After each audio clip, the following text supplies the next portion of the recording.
ये हैं दुनिया की सबसे अजीबोगरीब चीजें जिन्हें आज से पहले आपने कभी नहीं देखा होगा। नंबर 8, ये हैं दुनिया की सबसे तेज चलने वाली नावें जिन्हें लॉन्ग टेल बोट्स कहा जाता है, जो अक्सर थाईलैंड में बनाई जाती हैं। ये नावें अपने लंबे और पतले आकार के लिए मशहूर हैं, लेकिन इनकी सबसे खास बात है इनकी स्पीड। ये नावें इतनी तेज चलती हैं कि आपको लगेगा जैसे पानी पर उड़ रही हों। इन नावों को बनाने का तरीका भी काफी दिलचस्प है। इन्हें लकड़ी से हाथ से बनाया जाता है और इनके पीछे एक लंबी पतली पूंछ होती है जो इन्हें बैलेंस देती है। इन नावों की रेसिंग थाईलैंड में एक बड़ा इवेंट होता है जहां लोग इनकी स्पीड और स्टंट देखने के लिए जमा होते हैं। अगर आपको एडवेंचर पसंद है तो ये नावें आपके लिए एक बेहतरीन अनुभव हो सकती हैं। नंबर 7, अंटार्कटिका दुनिया का सबसे ठंडा और सबसे रहस्यमय महाद्वीप है। यहाँ का तापमान -80 डिग्री सेल्सियस तक पहुंच जाता है। लेकिन क्या आप जानते हैं कि अंटार्कटिका में कोई स्थायी रूप से क्यों नहीं रहता? दरअसल अंटार्कटिका पर कोई देश का अधिकार नहीं है। यहाँ सिर्फ वैज्ञानिक रिसर्च के लिए कुछ लोग आते हैं, लेकिन वो भी कुछ महीनों के लिए। यहाँ की मुश्किल जलवायु और बर्फीले तूफान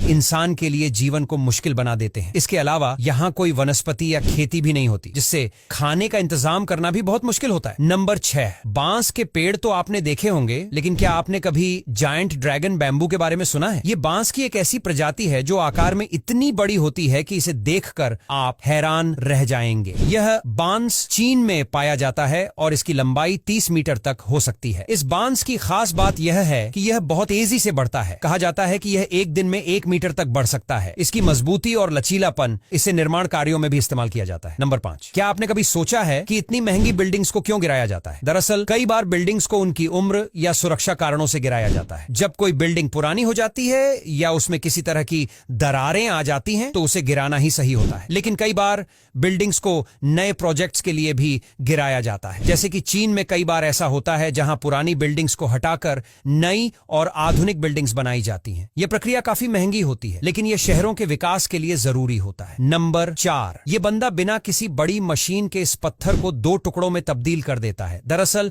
यह बहुत ही पुरानी तकनीक है बड़े बड़े पत्थरों को तोड़ने की, जिसमें ये लोग हाथों, एक हथौड़े और कुछ छोटे मोटे टूल्स की मदद से ही बड़े बड़े पत्थरों को तोड़ते हैं। यह तकनीक काफी पुरानी है और इसे सीखने में सालों लग जाते हैं। इस तकनीक में पत्थरों को एक खास तरीके से तोड़ा जाता है जिससे वह आसानी से टूट जाते हैं। यह काम बहुत मेहनत वाला होता है, लेकिन इसे देखकर आपको लगेगा कि यह एक कला है। नंबर 3, चीन में कुछ ऐसे घर हैं जो सड़कों के बीच में बने हुए हैं। इन्हें नेल हाउस कहा जाता है। ये घर इसलिए बने हैं क्योंकि उनके मालिकों ने उन्हें बेचने से इनकार कर दिया था। इस वजह से ये घर सड़कों के बीच में अटके हुए हैं। ये घर देखने में काफी अजीब लगते हैं, लेकिन यह चीन के तेजी से हो रहे विकास का एक उदाहरण है। नंबर 2, यह है जॉर्जिया में पाए जाने वाले घड़े जैसे रूम। देखने में यह काफी अजीब लगते हैं और यह होटल काफी अनोखा भी है क्योंकि इसके जो कमरे हैं वह बिल्कुल किसी घड़े के शेप में है। लेकिन आपको बता दें कि अंदर से ये रूम काफी ज्यादा लग्जरी होते हैं। इस होटल को टूरिस्टों के लिए बनाया गया है जो इसे देखने के लिए दूर दूर से आते हैं और देखकर हैरान रह जाते हैं। नंबर 1, चीन में सिल्क यानी रेशम बनाने का कारोबार हजारों साल पुराना है। लेकिन क्या आपको पता है कि यह सिल्क बनती है एक छोटे से कीड़े से जिसे सिल्क वर्म कहते हैं। ये कीड़े स्पेशली मुलबेरी के पत्ते खाते हैं और जब ये अपना ककून बनाते हैं तब उसी से सिल्क निकाला जाता है। एक ककून से निकला धागा इतना पतला होता है कि उसे अगर पूरा खींच दिया जाए तो वो 900 मीटर तक लंबा हो सकता है। मतलब एक छोटे से कीड़े से निकला धागा करीब 1 किलोमीटर तक लंबा हो सकता है। चीन में कुछ किसान हजारों सिल्क वर्म पालते हैं और सिल्क बनाकर करोड़ों रुपए कमाते हैं। अब यहाँ तक वीडियो देख ली है तो फिर वीडियो को लाइक और शेयर करना